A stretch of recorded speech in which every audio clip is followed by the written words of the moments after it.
नमस्कार, मैं अजय कुमार। इतिहास, समाज, राजनीति और कानून की समझ रखने वाले कहते हैं कि अपराध और अपराधियों के प्रति व्यवहार के संबंध में जनता की मनोदशा और स्वभाव किसी भी देश की सभ्यता की सबसे अचूक परीक्षाओं में से एक है। अगर इस आधार पर देखा जाए तो यह कहने में कोई बढ़ा चढ़ाकर कहने वाली बात नहीं होगी कि हमारे देश की ज्यादातर जनता के न्याय के बोध को हमारे देश की मौजूदा वक्त की राजनीति से पैदा हुए विचार विमर्श ने मार दिया है। न्याय के नाम पर सरकार बुलडोजर चलाती है और जनता ताली बजाती है। बहुत बड़ी आबादी तक पहुंच रखने वाला टीवी का मीडिया जनता की किसी तरह की सामाजिक परेशानी पर जनता को जागरूक नहीं करता है और ना ही उस सामाजिक परेशानी के लिए सत्ता प्रतिष्ठान को दोषी ठहराता है, बल्कि इन्होंने ऐसा मानस गढ़ दिया है जहां पर यह बातें होती हैं कि पत्थरबाजों के लिए परमानेंट इलाज होना चाहिए। अगर गाय के नाम पर कोई अफवाह फैला दे तो भीड़ मरने मारने पर उतारू हो जाती है। सोशल मीडिया का एक पोस्ट सरकार को इतना नुकीला लगता है कि एफआईआर दर्ज करवा दिया जाता है। उमर खालिद नाम का एक नौजवान पिछले 1000 से ज्यादा दिनों से जेल में राजनीतिक षड्यंत्र के तहत बंद है, मगर किसी को कोई फर्क नहीं पड़ता है। न जाने कितने उदाहरण हर रोज दिखते हैं जो यह बताते हैं कि भारत के सत्ता प्रतिष्ठान ने जनता की मनोदशा से उस मूल्य को बाहर निकाल दिया है जिसे न्याय कहा जाता है। ऐसे में अगर देश के क्रिमिनल जस्टिस सिस्टम के 3 महत्वपूर्ण कानून को पूरी तरह से बदलने के लिए पेश किए गए बिल पर देश के गृह मंत्री अमित शाह यह कहें कि यह बिल गुलामी की सभी निशानियों को समाप्त करने की दिशा में उठाया गया कदम है। अब तक जो कानून है उसमें दंड दिए जाने की अवधारणा है, जबकि नए कानून में देश के लोगों के लिए न्याय देने का प्रावधान किया गया है, जो अब तक का सबसे प्रभावी कदम है। तो आप ही बताइए कि मोदी सरकार के कामकाज के आधार पर गृह मंत्री अमित शाह की इन बातों पर कितना भरोसा किया जा सकता है। भारत के क्रिमिनल जस्टिस सिस्टम के बारे में हमेशा एक बात कही जाती रही है कि यह अंग्रेजों के जमाने का क्रिमिनल जस्टिस सिस्टम है। क्रिमिनल जस्टिस सिस्टम का सबसे जरूरी हिस्सा, जिसे इंडियन पेनल कोड कहा जाता है, जिसमें अपराध की परिभाषा और दंड का प्रावधान लिखा गया है, वह 1860 में बना था। कानूनी मामलों के विद्वानों ने कई बार कहा है कि इंडियन पेनल कोड तब का है जब राज्य और नागरिक का रिश्ता नहीं, बल्कि ब्रिटानिया हुकूमत और औपनिवेशिक भारत और गुलाम लोगों का रिश्ता हुआ करता था। संविधान लागू हो जाने के बाद एक संविधान सम्मत राज्य और नागरिक का रिश्ता बना है। इस तरह की चाहत पैदा करने वाले भारतीय समाज में अंग्रेजों के जमाने का क्रिमिनल जस्टिस सिस्टम नहीं होना चाहिए, बल्कि ऐसा क्रिमिनल जस्टिस सिस्टम होना चाहिए जिसकी बुनियाद संविधान से पैदा होने वाले न्यायिक मूल्यों पर आधारित हो। ऐसा नहीं हो कि अपराध को रोकने, अपराध और अपराध के दंड देने के नाम पर राज्य को इतनी ज्यादा शक्तियां दे दी जाएं कि वह नागरिकों के अधिकार को ही कुचल दे। मोटे तौर पर कहा जाए तो इस बुनियादी सिद्धांत के आधार पर भारत के क्रिमिनल जस्टिस सिस्टम में बदलाव की बात कही जाती रही है। तो सवाल बनता है कि मोदी सरकार के गृह मंत्री अमित शाह ने क्रिमिनल जस्टिस सिस्टम से जुड़े 3 कानूनों को बदलने की जिन 3 बिलों को संसद में पेश किया है, क्या वह बदलाव किस बुनियाद पर खरा उतरता है या नहीं। गृह मंत्रालय की तरफ से संसद में भारतीय न्याय संहिता बिल 2023 आईपीसी 1860 में बदलाव के लिए पेश किया गया है। भारतीय नागरिक सुरक्षा संहिता 2023 बिल सीआरपीसी 1898 में बदलाव के लिए पेश किया गया है और भारतीय साक्ष्य बिल 2023 इंडियन एविडेंस एक्ट 1872 में बदलाव के लिए पेश किया गया है। विचार विमर्श के लिए संसद की स्थायी समिति को इन तीनों बिलों को भेज दिया गया है। अमित शाह द्वारा पेश किए गए बिल में यह जांचने का कि क्या वह अंग्रेजों के जमाने के कानून की मानसिकता से अलग है, सबसे पहला पैमाना तो यही हो सकता है कि देखा जाए कि राजद्रोह के कानून को हटाया गया है या नहीं, क्योंकि राजद्रोह का कानून अंग्रेजों ने बनाया इसलिए था कि जो कोई भी ब्रिटानिया हुकूमत के खिलाफ विरोध करेगा उसके विरोध को कुचल दिया जाएगा। इंडियन पेनल कोड 1860 का सेक्शन 124A इसलिए आया था कि भारत में अंग्रेजों से आजादी की आवाज को कुचला जा सके। संविधान सभा में इस पर खूब बहस हुई थी कि इसे खारिज कर दिया जाए, मगर आजादी के 75 साल बाद भी यह कानून बना रहा। सरदार पटेल ने कहा था कि यह कानून संविधान के अनुच्छेद 19 के जरिए जो मौलिक अधिकार मिलता है यानी अभिव्यक्ति की स्वतंत्रता पर हमला है। मगर इसके बावजूद भी यह कानून बना रहा। राजद्रोह का आरोप लगाने में इस्तेमाल की जाने वाली यह धारा 124 से उसके अर्थ बहुत ही ज्यादा ढीले हैं।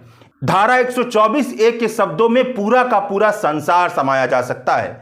क्रिमिनल जस्टिस सिस्टम की बुनियादी सिद्धांत के आधार पर इस तरह की परिभाषाओं को, जो बहुत ढीले किस्म के होते हैं, एक तरह का दोष माना जाता है।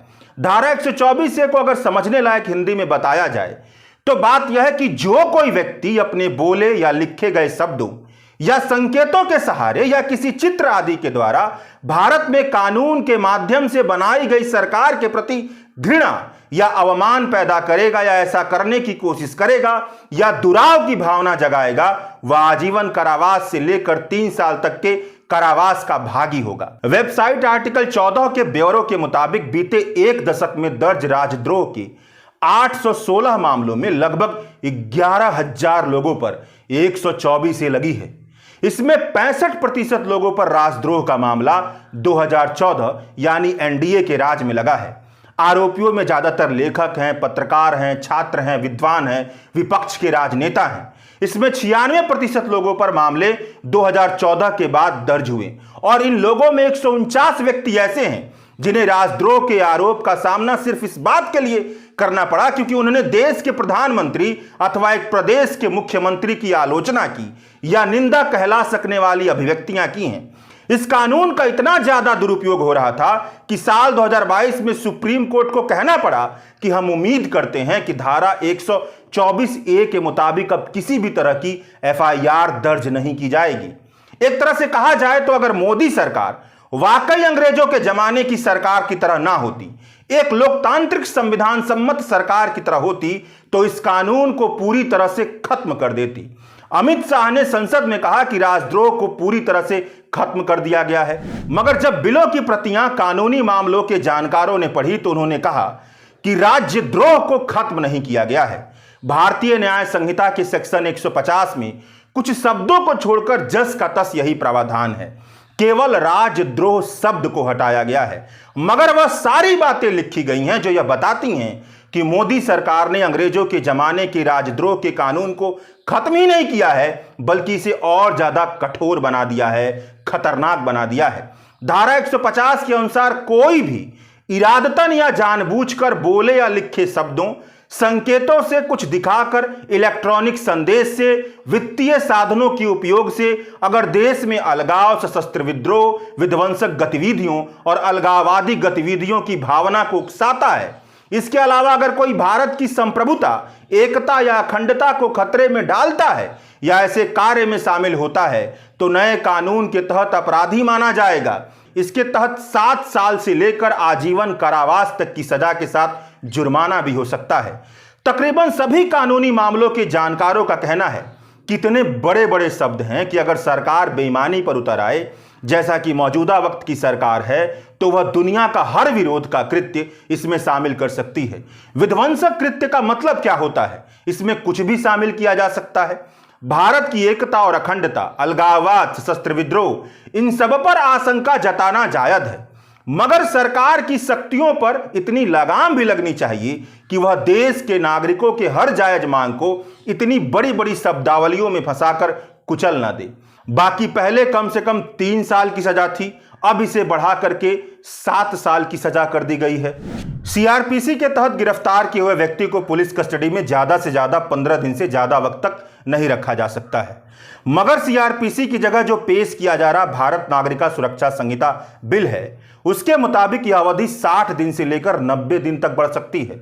यह सरकार के खिलाफ होने वाले जायज विरोध के प्रति कानूनी डर का एक और नया तरीका नहीं तो और क्या है। कानूनी मामलों के जानकार चित्रांशु सिन्हा इंडियन एक्सप्रेस में लिखते हैं कि आईपीसी में किसी भी तरह के टेररिस्ट एक्ट का प्रावधान नहीं था।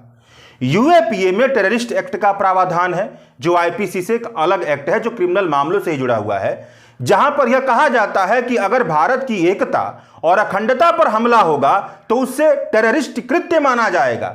मगर भारत न्याय संहिता बिल में यह दायरा बहुत बढ़ा दिया गया है।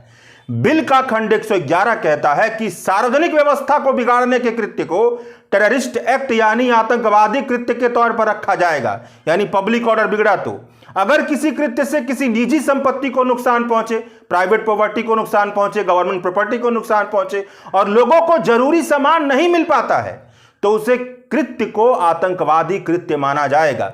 इस एक प्रावधान का दायरा इतना बड़ा है कि पुलिस किसी भी राजनीतिक विरोध प्रदर्शन को भले ही वह हिंसक रूप अख्तियार करे या ना करे उसे आतंकवादी कृत्य में डाल सकती है।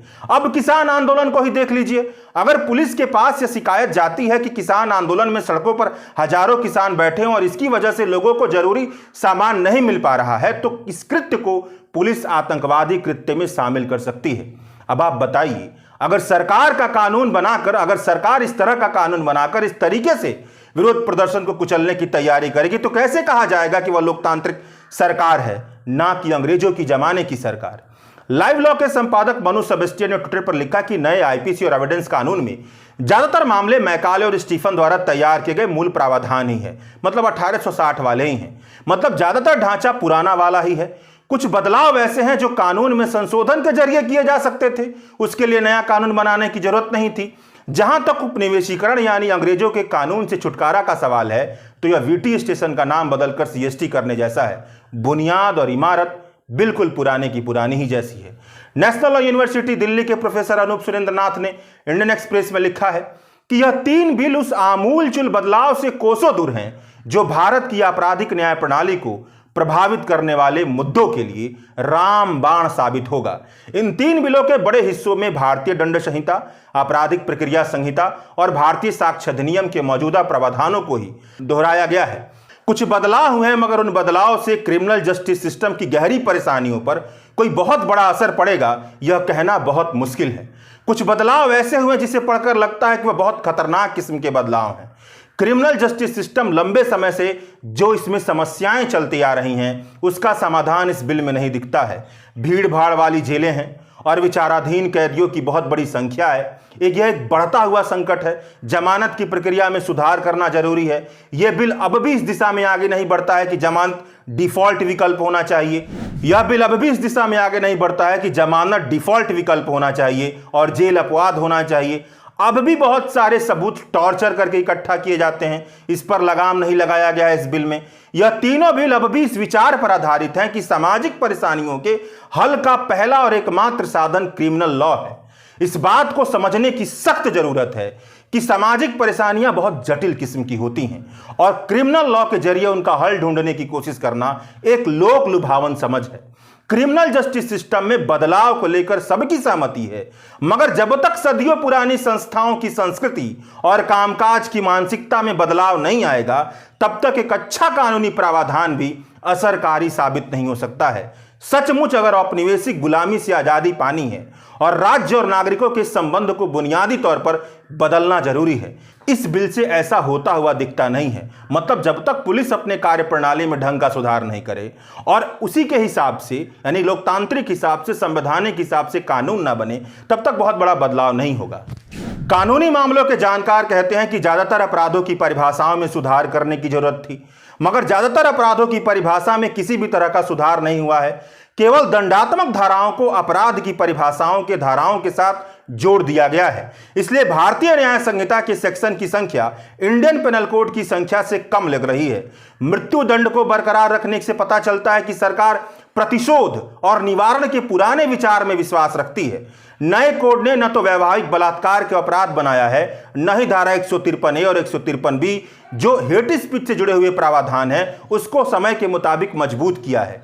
क्रिमिनल डिफेमेशन का अभिव्यक्ति की स्वतंत्रता पर बहुत बुरा असर पड़ता है। इसे अपराध की श्रेणी से बाहर कर देना चाहिए था मगर 354(2) द्वारा 2 साल का कारावास की सजा को भी बरकरार रखा गया है। इसी तरह से ईश निंदा यानी ब्लेस्फेमी को भी अपराध में बरकरार रखा गया है जबकि दुनिया के अधिकांश देशों ने इसे अपराध की श्रेणी से बाहर कर दिया है। मॉब लिंचिंग से जुड़े प्रावधान और मर्डर से जुड़े प्रावधान को साथ में पढ़ने से बड़ा ही अजीब सा निष्कर्ष निकलता है। अगर कोई किसी की हत्या करता है यानी मर्डर करता है तो उसे उम्र भर की कैद मिलेगी या मौत की सजा सुनाई जाएगी। मॉब लिंचिंग शब्द का इस्तेमाल इस एक्ट में नहीं किया गया जो भारतीय न्याय संहिता पेश किया गया है मगर अगर 5 या 5 से अधिक लोगों ने मिलकर जाति, धर्म, नस्ल, भाषा, लिंग, जन्मस्थान के आधार पर किसी को मार दिया है तो उन्हें कम से कम 7 साल की सजा दी जाएगी। मतलब मर्डर पर उम्र कैद, मगर 5 लोग के साथ मिलकर मारने पर, मर्डर करने पर 7 साल की सजा, यह बात समझ से परे है। भारत के भूतपूर्व कानून मंत्री कपिल सिब्बल ने प्रेस कॉन्फ्रेंस कर कहा कि क्रिमिनल जस्टिस सिस्टम में बदलाव के लिए लाए गए तीनों बिल असंवैधानिक है। भाजपा सरकार कहती है कि वह अंग्रेजों के जमाने यानी औपनिवेशिक मानसिकता वाले कानून को खत्म करेगी, मगर बिल को पढ़कर लगता है कि वह कानून के जरिए तानाशाही की स्थापना करने की ओर बढ़ रही है। धारा 254, 255, 257 की व्याख्या करते हुए उन्होंने बताया कि इसमें लिखे प्रावधानों का अर्थ यह है कि सरकारी अधिकारी, मजिस्ट्रेट और जज हमेशा सरकार के सामने झुके रहेंगे।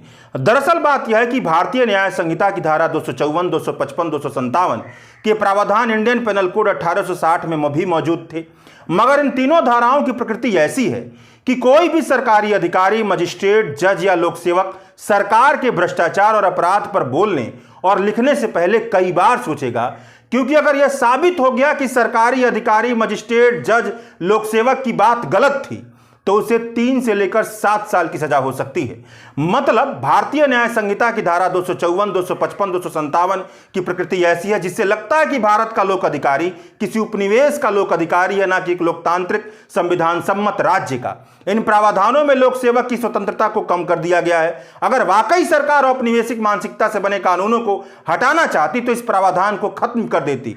तभी तो एक लोक सेवक इतना हिम्मत जुटा पाता कि किसी वो सरकार के खिलाफ फाइल खोल सकता है या उसके खिलाफ कोई शिकायत दर्ज कर सकता है। कुल मिला कर कहा जाए तो बात यह है कि केवल नाम बदल देने से औपनिवेशिक कानून की मानसिकता खत्म नहीं हो जाती है। आईपीसी, सीआरपीसी और इंडियन एविडेंस एक्ट में निहित औपनिवेशिक गुलामी इस तरह से भरी हुई है कि यह तभी खत्म होगी जब एक न्याय सम्मत सरकार हो और लोगों में न्याय सम्मत विचार विमर्श पैदा करती हो। हाल फिलहाल तो बहुत दूर दूर तक ऐसा होता हुआ नहीं दिख रहा है। शुक्रिया।